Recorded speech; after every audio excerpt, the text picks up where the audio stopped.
Michael Bowder from Hazleton. Senator Obama, you have said that you want to reestablish America's reputation in the world.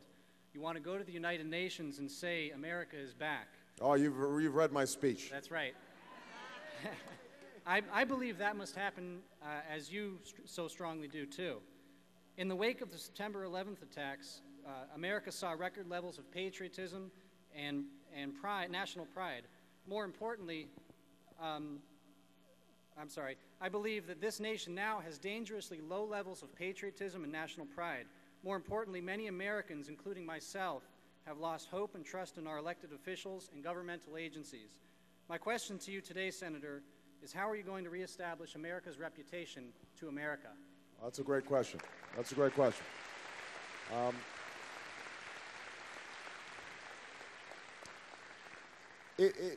You're absolutely right. People have lost faith. I mean, cynicism has been a hot stock during the Bush administration. You know, it's gone up. It's been a growth industry. And, you know, even in this campaign, when I started at the beginning of this campaign talking about hope, people said, oh, he's so idealistic, and, you know, he says all these pretty words, but that's not how the world works.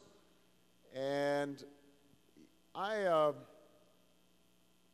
think that the first place to start is to make sure that people can trust what their leaders say. You know, that they can trust what their leaders say. Now, I have to be honest with you. I've now been campaigning for 15 months, and, you know, when you're on the campaign trail constantly, and everybody is recording everything that you say, you know, you're going to make mistakes. You're going to slip sometimes. You're going to say something goofy.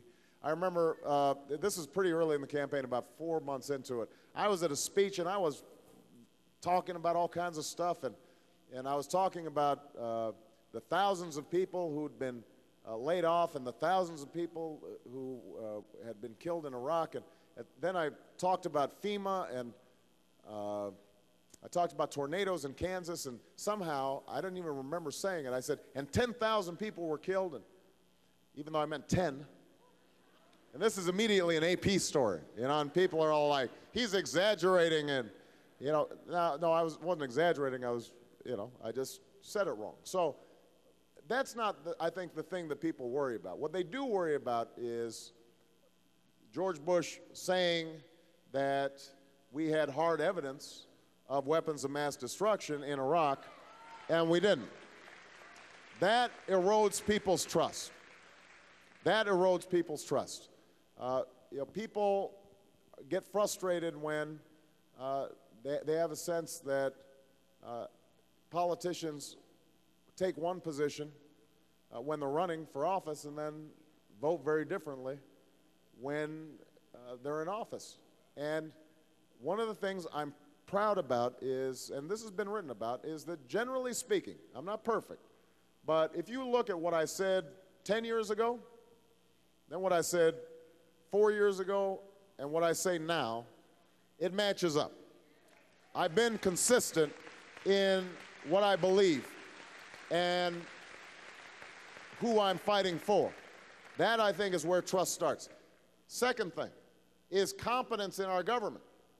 It's hard to trust our government when you see fellow citizens standing on rooftops after a storm, and George Bush takes 3 or 4 days to visit and says to a guy who was the head of the Arabian Horses Association, who was put in charge of FEMA, you're doing a great job, Brownie.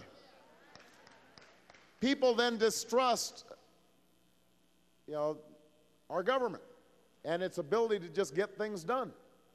So I think that having a competent government, having excellence in our federal government agencies, making sure that they are working for the people, that they provide good customer service, that they have integrity, that they're not going into government, whether they're elected or appointed, to cash out later on, but are rather doing it because they want to serve the American people. That's very important. That's why national service is so important, and why I insisted to couple our college affordability plan with national service, because I want to instill in young people that sense that there's something big and noble and exciting and important about serving the country. That you're not just here to take, you got to give. So that's the second thing. And the last point I want to make in terms of restoring trust is there's got to be transparency in government. This has been the most secretive government that we've had in a very long time.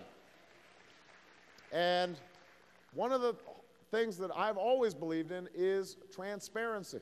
And what does that mean? It's a big fancy word for saying letting people know what's going on.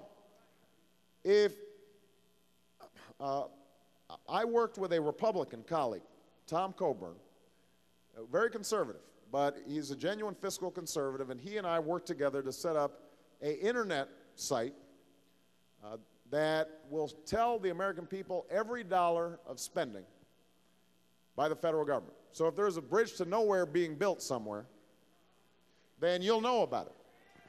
If there's a no-bid contract to Halliburton somewhere, you will know about it. And what that means is then that congressmen can be shamed into doing the right thing, and presidents can be held accountable when they're doing the wrong thing. That's how our government's supposed to work. That's the basic principle I want at the heart of our government. Okay. I know this was a long answer, but I've got to say one more thing, and that is we've got to reduce the influence of lobbyists in Washington, which is why I passed last year the toughest ethics reform legislation since Watergate, eliminating meals and gifts, the loaning of corporate jets by lobbyists to members of Congress, and that's why I have put forward some of the toughest ethics packages of any presidential candidate. For example, we won't have a revolving door between Obama's White House and industry. If you want to work in my White House, then you will not be able to provide oversight. You won't be able to regulate industries you used to lobby for. And if you leave my White House, you won't be able to go to work for industries that you used to oversee.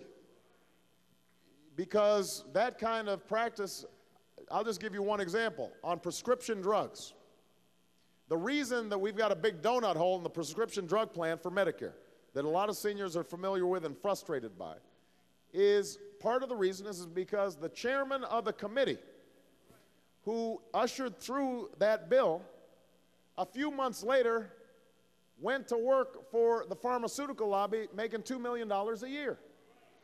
Now, I don't know if there was a direct connection, but what I do know is that that at least provides the appearance that that legislation was written as much with the interests of the pharmaceutical lobby in mind as you in mind. And there's something wrong with that. That's why people are cynical. And that's why I think it's so important that we fight on these issues, not because I'm